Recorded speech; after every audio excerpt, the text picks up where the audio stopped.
నేను మీకు అడుగుతున్నాను సార్, కమిషనర్ గారు కాదు కదా, మీరు అడిగారు కాబట్టి ప్రతి ఒక్కరికి సరే సార్, ప్రతి ఒక్కరికి ఛాన్స్ ఉంది ఎవరికైనా అడగడానికి. మీ కుల సంఘం ప్రకారమే మేము డైవర్స్ తీసుకున్నాం అంటారు. అంటే దీనికి రాజ్యాంగం డైవర్స్ చేసుకోవచ్చు. నేను ఆయనకు రాసి ఇచ్చిన, ఆయన నాకు రాసి ఇచ్చిన సార్, అది మనం కోర్టులో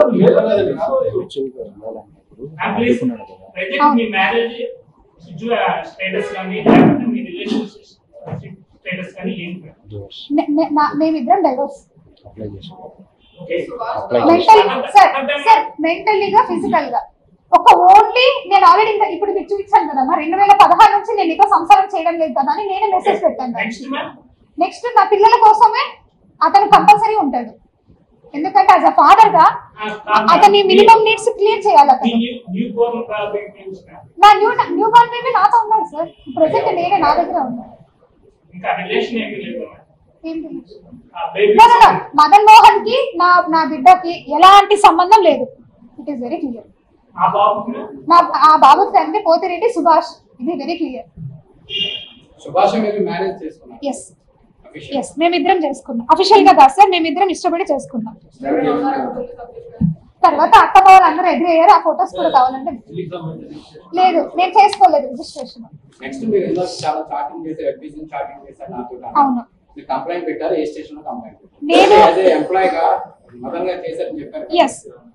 సార్ నేను ఎందుకు సార్ ఇందాక అడిగారు ఎందుకు ముందుకు వెళ్ళలేదంటే కేవలం ఇద్దరు ఆడపిల్లలే సార్. ఆడపిల్లల కోసమే నేను ఈ రోజు వరకు కూడా నేను ఆగాను. ఎప్పుడైతే ఆయన పోయేసేసి డిపార్ట్మెంట్ లెటర్ పెట్టిన రోజు కూడా నేను ఏం బాధ పోలేదు సార్. నాకు తెలియలే అసలు లెటర్ పెట్టి, నాకు వార్న్ చేసి వెళ్ళాడు, నేను పోతాను మీ కమిషన్ మాట్లాడతాను, నీ పరువు తీస్తా అంతు తీస్తా అని. మాట్లాడుతుంటారులే అనేసి నేను లైట్ తీసుకున్నాను. ఎప్పుడైతే లెటర్ ఇంకా గురించి నాకు తెలిసిందో నేను స్ట్రైట్ అవే పోలీస్ స్టేషన్కి వెళ్ళాను. నాకున్న ప్రైమరీ అప్రోచ్మెంట్ పోలీస్ స్టేషన్ కాబట్టి, ఎందుకంటే నాకు అప్పటికే థ్రెటన్ ఉంది, బిడ్డను చంపే అని. సో దట్ నేను వెంటనే వెళ్ళాను పోలీస్ స్టేషన్కి. అంతవరకు మీరు ఎందుకు అడగలేదంటే నా దగ్గర సమాధానం నా పిల్లలు కాబట్టి నేను వెళ్ళలేదు.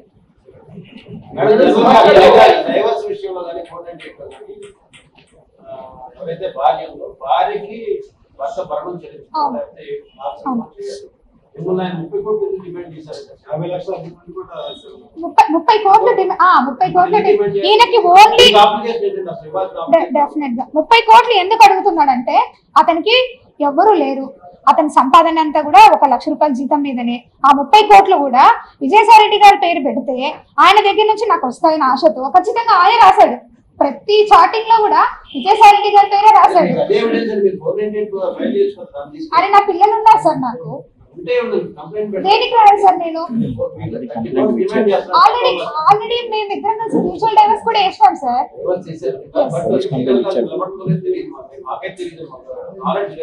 దేని మీద సార్?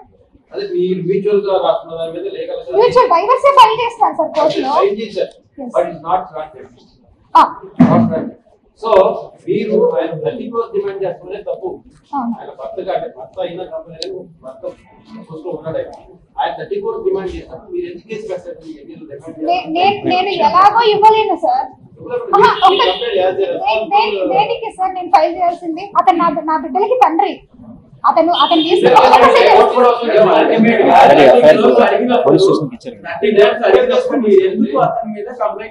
నాకు కంప్లైంట్ చేసిన అవసరం అనిపించలేదు, ఎందుకంటే అతను నా బిడ్డలకి తండ్రిగా ఉన్నాడు. నేను ఈ రోజు కూడా మదన్ మోహన్ మీద కంప్లైంట్ చేయడానికి నేను రాలేదు. కేవలము ఇంకా ఇది ఎక్స్ట్రీమ్ స్టెప్ అయిపోయిన తర్వాత ఆయన ఇంకా వద్దు అని అనుకున్న తర్వాత నేను ముందుకు వచ్చి నేను మాట్లాడతాను.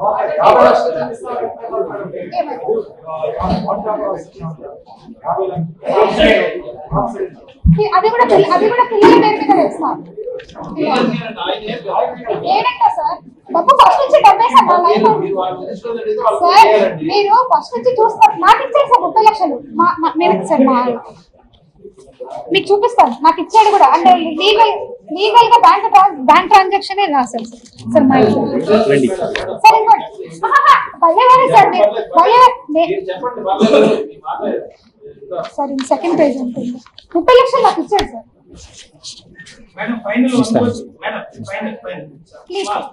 ఇప్పుడు మదన్ మోహన్ మీరు ఎక్కడున్నారు, ఎవరితో ఉన్నారు అన్ని చేయగలిగారు.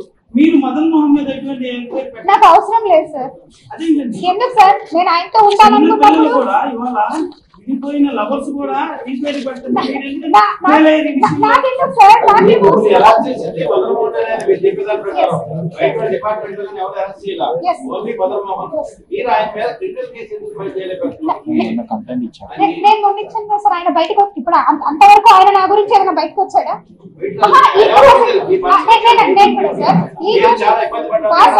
ఈ రోజు వరకు కూడా మదన్ మోహన్ మానిపాటి ఇన్ని లాస్ట్ 3 months నుంచి విజయసాయిరెడ్డి గారి గురించి, సుభాష్ గురించి చాటింగ్ చేస్తాం మదన్ మోహన్. మరి ఇన్ని రోజుల నుంచి బయటకు రాలేదు. ఈ రోజు ఎందుకు బయటకు వచ్చినట్టు అది నాకు తెలియదు సార్. అది నేను ఎలా చెప్పగలుగుతాను? నేను అది ఆయనకే తెలియాలి, వచ్చిన ఆయనకే తెలియాలి. మరి ఆ సంబంధాన్ని ఏమంటారు? అంటే పిల్లలు పుట్టిన తర్వాత that will be I will ask you to the source. అది అక్కడ అమ్మా మీరు లివింగ్ రిలేషన్ గురించి, అడల్టరీ గురించి అమ్మ మీరు ఒకసారి చూడండి. లివింగ్ రిలేషన్ గురించి, అడల్టరీ గురించి supreme court is also given a judgements and article 14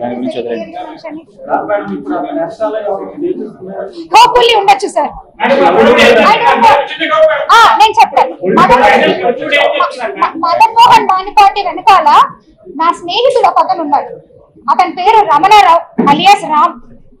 ఇతను ఇటు సుభాష్ కి పెట్టిగా స్పైగా ఉన్నాడు, అటు అతనికి స్పైగా ఉన్నాడు. ఐ డోంట్ నో మరి ఎందుకు అతను ఏం ఎక్స్పెక్ట్ చేసి నన్ను ఇంత, ఎందుకంటే నా ప్రతి మూమెంట్ నేను ఇక్కడ ఎక్కడో విజయవాడ తాడేపల్లిలో ఉంటున్నా, ఆయప్ప హైదరాబాద్ లో ఉంటాడు. ఇక్కడ ఏం జరుగుతా ఉంది, ఏం కథ అనేది ఈచ్ మూమెంట్ నేను ఏ రోజు ఎన్ని గంటలకు బయలుదేరిపోతా ఉన్నానో కూడా ఆయప్పకు తెలిసిపోతా ఉంది. నా ఇంటికి మా ఆయన ఎన్ని గంటలకు వస్తా ఉన్నాడో కూడా ఆయప్పకు తెలిసిపోతా ఉంది. నన్ను అవన్నీ మెసేజ్ అన్ని పెట్టేది, వచ్చాడు వాడు అనేసి మళ్ళీ మెసేజ్లు ఇవన్నీ కూడా చేస్తా ఉన్నాడంటే ఈ have a good spy here. ఇంత ఇంత ఇంత రౌండ్ సర్కిల్ లో నా లైఫ్ అనేది లీడ్ అయింది. అది మీరు అర్థం చేసుకోండి. I don't know sir. ఇప్పుడే చూసారు కదా మీరు మెసేజ్. ఎవరికి రామ్ గురించి మాట్లాడుతున్నారా ఏమో, మరి ఏముండొచ్చు నాకు తెలియదు. నేను ఎలా చెప్తాను సార్? ఉండొచ్చేమో, నాకు ఎలా తెలుస్తుంది? వాళ్ళ ఇంటెన్షన్స్ ఏముండే నాకు ఎలా తెలుస్తుంది? సరే ఇవ్వండి, 30 లక్షలు నాకు ఇచ్చారు.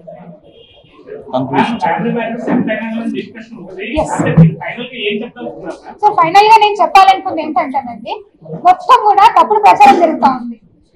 దయచేసి మీరందరూ కూడా ఒక ఫ్రెండ్ అనుకుంటారో, సిస్టర్ అనుకుంటారో, లేకపోతే మీ ఇంట్లో పిల్ల అనుకుంటారో, లేకపోతే పోనీ రోడ్డు మీద పోయి ఆడపిల్ల అనుకుంటారో, కనీసం హ్యూమన్ రైట్స్ అంటే ఉన్నాయండి నాకు. అట్లీస్ట్ దానికన్నా కాపాడండి. ఇంత క్యారెక్టర్ అసాసినేషన్ ఇస్తా ఉన్నా, రేపు పొద్దున బయటకు పోయి నేను ఎట్లా మోహన్ చేయించాలా, ఎట్లా ఉద్యోగం చేయాలా?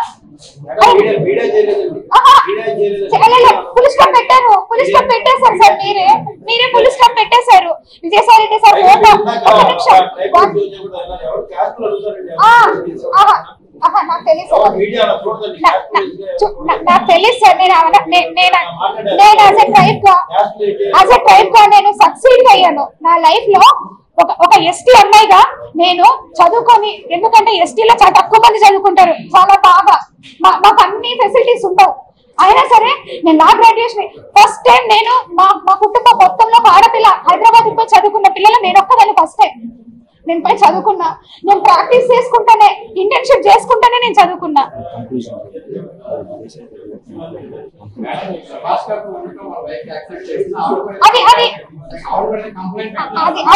అది నా ప్యూర్ పర్సనల్ సార్. నాకు సుభాష్ గారికి ఏమైనా ఇష్యూ ఉన్నా, సుభాష్ కి నాతో ఏమైనా ఇష్యూ ఉన్నా నేను కోర్టు అప్రోచ్ అవుతాను. దయచేసి సుభాష్ గురించి అయితే మాత్రం నేను మాట్లాడడానికి రాలేదు.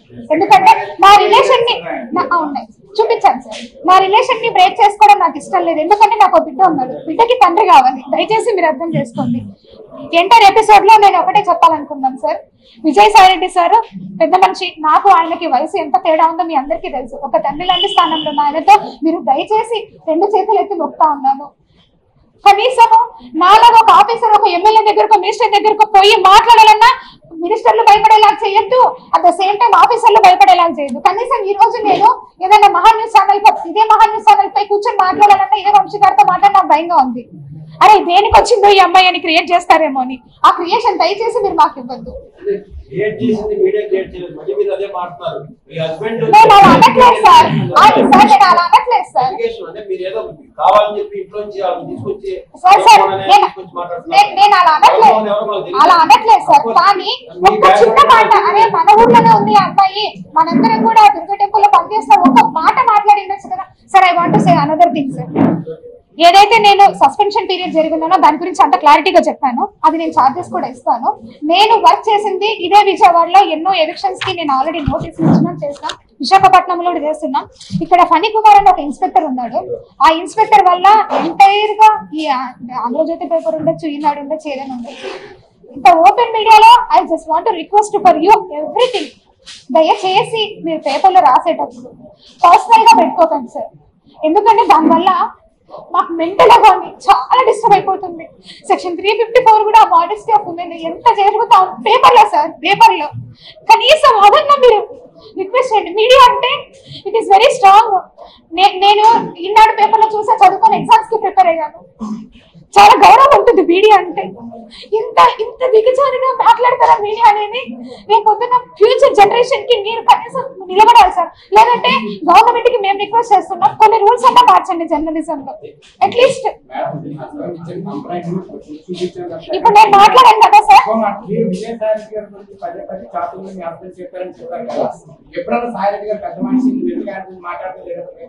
ఎన్ number of times sir, N number of times chatting. ఎవరు అతను వన్ వేలో మాట్లాడతారు కానీ సెకండ్ వేలో మాట్లాడారు సార్ ఎవరు కూడా. నేను ఎంత రిక్వెస్ట్ గా మెసేజ్లు పెట్టాను, కోపం వచ్చినప్పుడు నేను కూడా మాట్లాడాను. ఫైనల్ గా నేను మీ అందరికీ లేదు సార్, ఫోన్ స్విచ్ ఆఫ్ అవుతుంది, ఫోన్ స్విచ్ ఆఫ్. ఆడ సిఎస్ఐ గారు కూడా మాట్లాడారు. ఫైనల్ గా I just want to request you all sir, దయచేసి ఒక పెద్ద మనిషిని ఆయనని మీరు అనేటప్పుడు కనీసం ఒక మాట అడిగిండాల్సింది అడగలేదు. ఇప్పటికైనా దయచేసి అర్థం చేసుకొని నా బిడ్డకి తండ్రి సుభాష్, ఇది మీరు ఇప్పుడైనా మీరు నమ్మి మీరు ఏదైతే మాట్లాడారో అదంతా కూడా ఒక్కసారిగా మీరు కనీసం చేయండి. ఏదైనా ఉంటే జ్యుడిషియరీకి నేను అప్రోచ్ అవుతాను. నాకు పర్సనల్ గా ఏమైనా ఇష్యూ ఉంటే సుభాష్ తో నేను అప్రోచ్ అవుతాను. ఇంతకు మించి నేను మీ దగ్గర నుంచి ఏం కోరుకోవట్లేదు. అట్లీస్ట్ విజయవాడకి ఒక వేరే ఊరి నుంచి వచ్చిన ఒక అమ్మాయి ఇక్కడ పనిచేస్తుందనైనా సరే మీరు చెప్పండి చాలు. I'm so happy for that sir. Thanks మీ అందరు కూడా ఈరోజు కనీసం నా మొర వినడానికైనా మీరు అందరూ వచ్చినందుకు I'm very happy to all. Each and మీ ప్రతి పేరు మీద కూడా నేను థ్యాంక్స్ చెప్పుకుంటున్నాను. ఇప్పుడైనా గవర్నమెంట్ ఆఫీసర్ రైట్స్ కాపాడండి. Thank you sir. By the way నా కొడుకు పేరు కోటిరెడ్డి జిఆర్ జయనందన్.